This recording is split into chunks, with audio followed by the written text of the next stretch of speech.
Hello everyone and welcome back to my channel. So today I wanted to do an updated video on what my medical conditions are and what Karamae does for me. I did post a video about this early on in my channel, but some things have changed. I'm not sure if I'm going to take that down or not because it's not accurate anymore.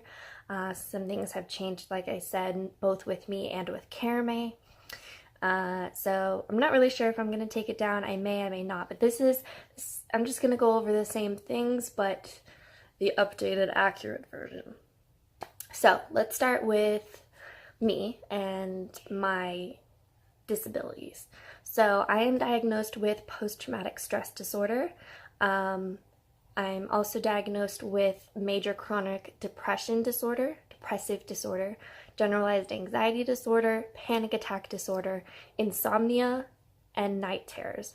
I am also awaiting an evaluation to be diagnosed with borderline personality disorder.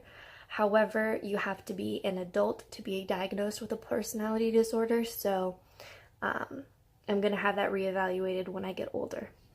Right now I'm 17. You usually should wait until you're about 25 to be evaluated for a personality disorder, but I do fit the symptoms and description of it, but I cannot be formally diagnosed until I'm older, so that will be reevaluated. But as of right now, those are the things that I am diagnosed with.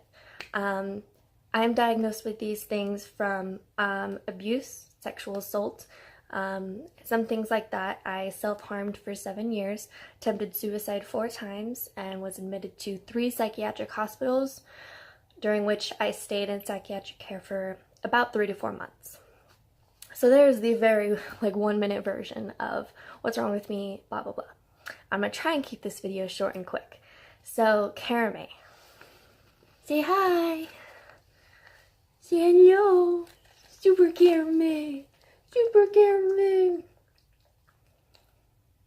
She's like, I kissed you, can I be done? Oh, your breast stinks, girl. Your breast stinks. Karamae, all about her. Well, some of the things about her. She is a Chihuahua Corgi mix. She is about 6 years old. I will go into a full video about her and how I got her, when I got her, blah blah blah. Yeah. I did not originally get her to be a service dog. She originally was just a dog. I just wanted a dog. I found her. We fell in love with each other. There's that story. But as my symptoms and my disorders progressed and my disabilities got worse, and I found that having a service dog would be beneficial, I started the process of having that happen. So Karamae is entirely handler trained. She has not been through professional training. I am looking into getting some sort of professional training, but in less than 6 months I will be getting a different dog. I will be going through a process, starting from a puppy and going through a program to have the dog program trained, and I'll go into all of that later. So when I talked to the program, because I originally found them this program and I as a way to enhance Karamae's training, because I can only do so much. She's completely public trained. She is trained to know what to do in certain situations.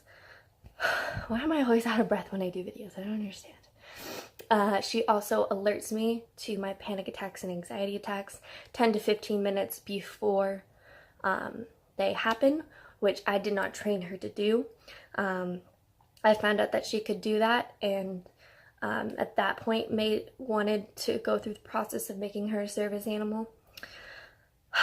Okay, so I originally contacted this program in where I live, because I've done a lot of research into this topic. I'm very, very well known in the field of service dogs, service animals, emotional support animals, therapy animals, all that fun jazz. I've done lots and lots and lots, hours and hours of research about this.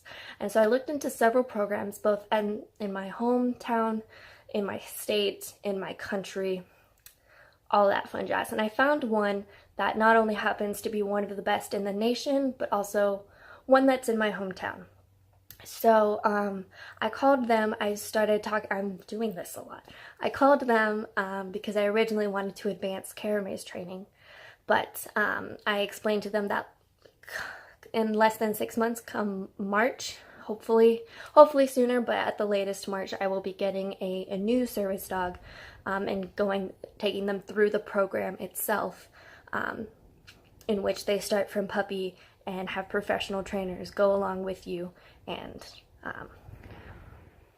have a program trained. And they said, well, it would be a waste of time and money both on both our ends to professionally train Karamae if she's going to be retiring soon.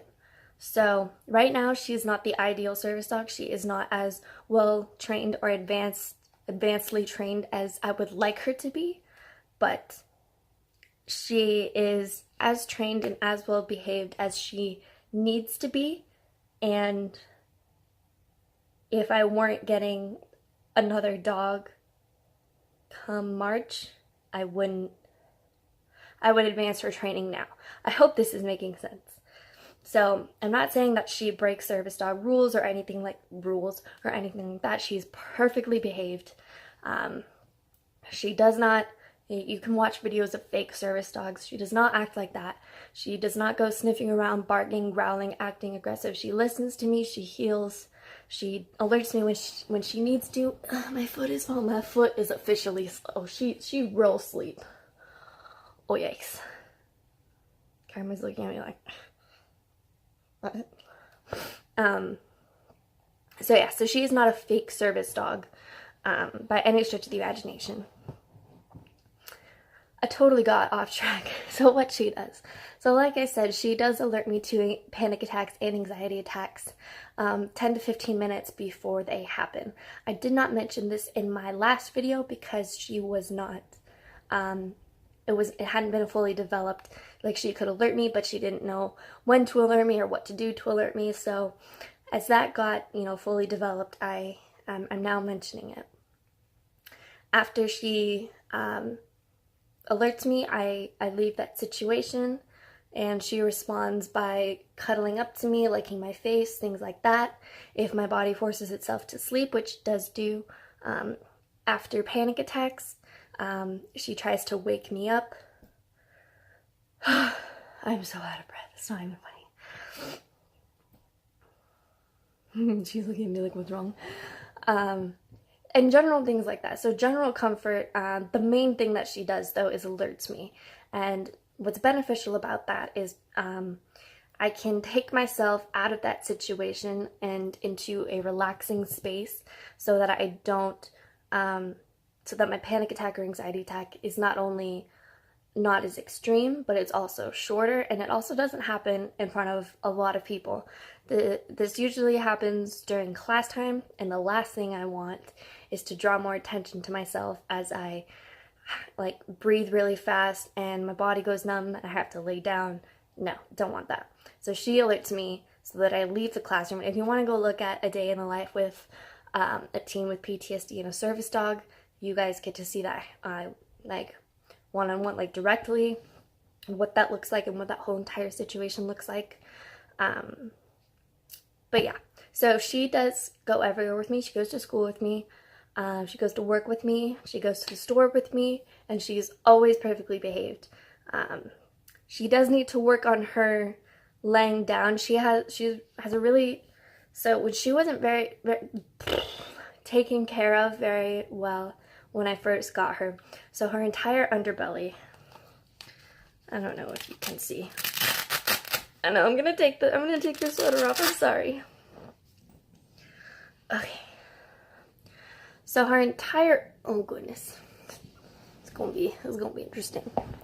Her underbelly is very hairless, and a dog's underbelly is the most sensitive area or one of the most sensitive areas of their body. So she will sit and lay down fine, but when it comes to tile floors that get really, really cold or can be really, really uncomfortable, she doesn't like laying down on them because she doesn't like being cold, and it's a very sensitive place for her. So That's really the only fault she has, is she doesn't lay down on command just because, and I don't force her to. If that's the only thing she doesn't want to listen to, is not lay down on command, but she'll listen to all of the other commands that I give her.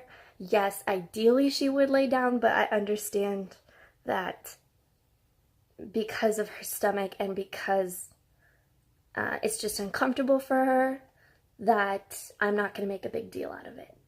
Now, by no means does this mean that service dogs can go do whatever they want and they don't have to listen to their handlers. No, that's what's called a fake service dog. She does listen to me. She does follow my orders. She does focus on me and keep her attentiveness to me. But when it comes to laying down, that's the only thing. When it comes to laying down, she is hesitant about it. And I don't force her to just because it's uncomfortable for her. That's it. That's it. Doesn't mean she's a fake service dog. Doesn't mean that service dogs shouldn't listen to their handlers or blah, blah, blah, blah, blah.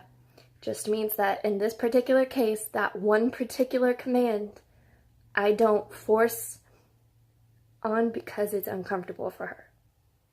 Okay? Clear the air? We're good? We're great? Awesome. So, this is turning out to be a pretty short video. Great. Awesome. So, that's pretty much the gist of it. I will go into a separate video of why I'm going to get a bigger service dog, how I'm going to do it, all that fun jazz. And I will also go into a separate video all about Karamae, what kind of dog she is, her breeds, all that fun jazz in a separate video as well. So, let me know if you guys like this and what other things you would like to see. Go ahead and give a thumbs up, comment down below, all of that normal stereotypical YouTuber stuff. And I will see you guys next time. Bye.